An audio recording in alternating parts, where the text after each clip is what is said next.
Hello everybody and welcome to another video of Spooky Spook Month of the Spookular. No. This isn't a Halloween unit. No. Global doesn't know what Halloween is. No, really. No, they don't. No, they don't get Halloween. I don't understand why. Sorry. That's a disappointed little Tom Mary.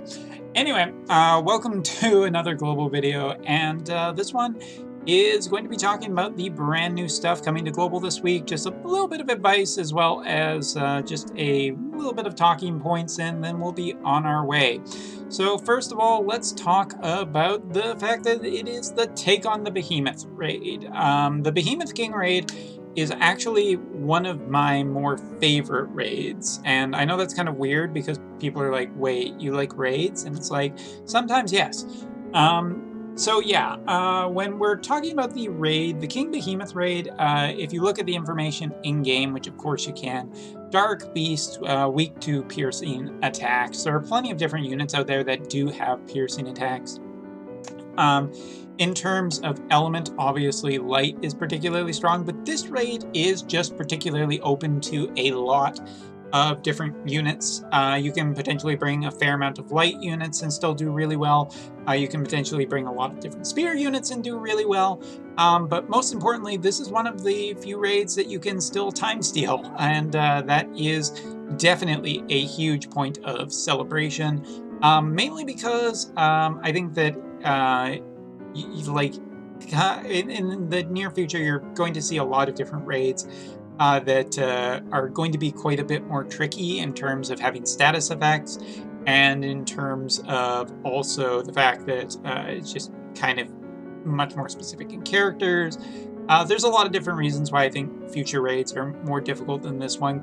Behemoth King is mainly just a damage dealer. He does have an AoE around him, status or multi-hit, but the fact that he is time stealable means that you can potentially do a massive bunch of chains. A team of Glassies can just destroy this thing unbelievably quickly, depending on how good your team of Glassies are, but still, it is worth noting that this guy is not the most fearsome raid. But given the fact that there aren't a ton of the improvements that JP has, and I'll talk about that later, but anyway, to deal with the fact that this raid, I think, is just one of the easier ones. This is a golden opportunity. If you do have Laswell, I do think you should at least go on this raid, at least enough to get half of the potential recipes for Laswell's sword, and hopefully, I do know that there is a second raid in the future where you will be able to get or to farm Laswell's sword recipes again. If you do half now and half later, you're probably pretty set for Laswell. I'm running a +3 currently with Laswell's sword, and I guess I should make a little bit of a show to show exactly that blade, just so people can see. Here it is. Not the greatest build, but hey, one day I'll be able to get this up to a +5. I'll probably be dead by then, because, you know, it takes a long time to farm all of that stuff. But this sword is just really insane for Laswell. Even at a +3, I have found that its performance is really high for him. Obviously, the amount of ice attack up and slash attack up just works so good. If there are future ice characters too that can use this kind of blade, then it could be really good. I'm using an assault just for the higher attack. I think that Laswell already potentially is good enough for a critical character that he doesn't really need a crit version. So, running the assault, and been pretty happy with it. Alright, so that's basically everything about that. Let's switch over and talk about summons. Specifically, we're going to be talking about Titan today because the global side will be seeing 2 brand new vision cards. First of all, let's start with the lower rarity one, 4 Warring Lords MR quality, critical hit rate up, and bestowed effect attack up, or single unit attack up. I do think that in general, this vision card has not been overly exciting. I find that there are generally better sources of attack up, or nowadays you're kind of wanting slash up cards or different kinds of stuff.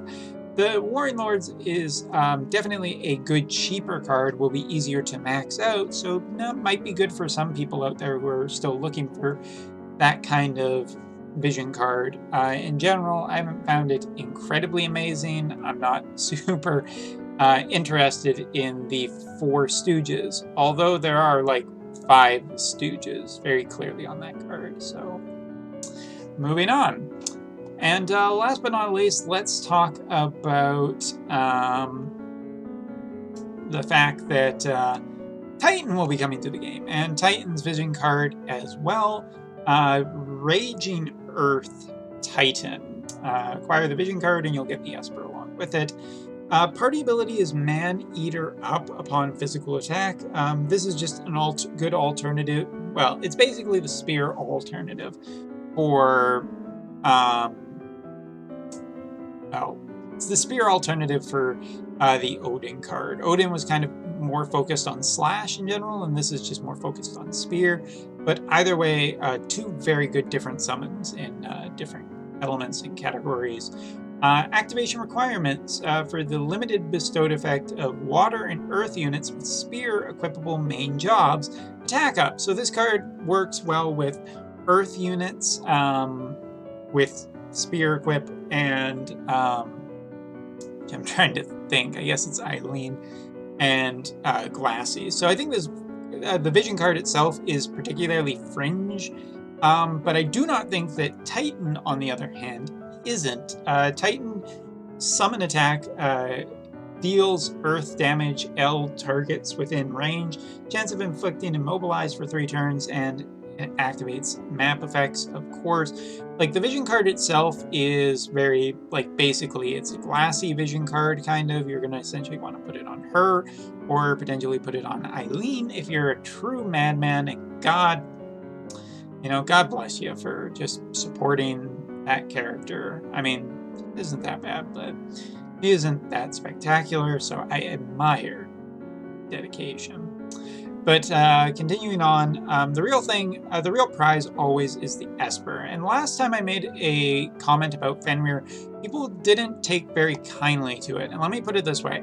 I just think you have to be careful with where you are spending Lapis, whether you're saving it for Final Fantasy IV units coming up, or whether you're potentially looking at the next global exclusive, because I feel like that has to be coming in the very near future for you guys.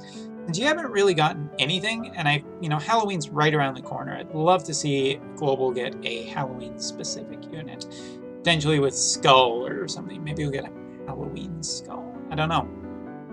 Scar. Whatever his global name ended up. I mean, I definitely didn't check it. But on Titan's board, wind resistance, attack up, increased spirit, piercing attack up, crit up, beast killer, lightning killer, and evoke damage and accuracy.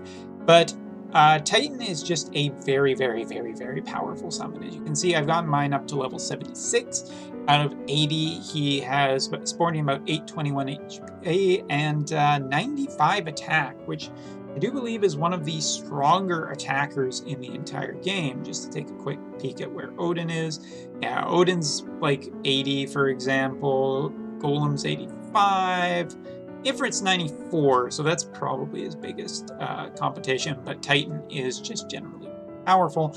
And the other thing is I found that he is an incredibly great summon, not only for Glassy. As a matter of fact, I don't even really use this guy for Glassy. What really made me interested in getting Titan eventually was the fact that I really wanted Titan for Kain.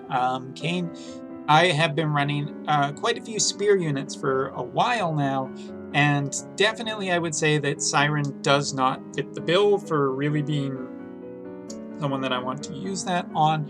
So I was really wanted Titan just for Kain, and it worked very, very well. Kain, who is primarily just a big damage dealer, does really well with Ifrit, but I think he does even a little bit better with Titan. So I really liked the amount of performance that I was getting out of it. So if you're looking at spear units, if you're potentially looking at Kain in the future, if you just really like spear units, I think that Titan's a really good get. I think that he is just a strong summon overall. And Beefcake. Yeah, sure, why not? So yeah, I think that the summon's just really, really good. The MR vision card isn't particularly of note, but given that Global seems to have adopted the 10K, go up the 5 steps and get guaranteed the vision card at the end, definitely not a bad time if you just have some extra lapis kicking around and it's within the budget to go for. Summons are just really good investments. They're one of the cheapest investments in the game. You don't have to worry about the vision card too much always, or necessarily if you don't want to, but works well with Glassy, works well with Kane. I think it'll work really well with any spear unit in the future. Yeah. So that's basically it for this video. Are you guys excited about Titan? Are you excited about anything else? Are you excited about my next video series, which I am just going to talk about really quickly right now? I will be doing a new video series every day this week leading up to what I do believe is the next live stream, which is supposed to happen on October 18th, which will probably have first anniversary news. And it's basically going to be a series of videos leading up to of stuff that the 7 big improvements that I would like to see in WOTV. Hopefully you'll enjoy the video series, check it out, but until then, take care, see you next time.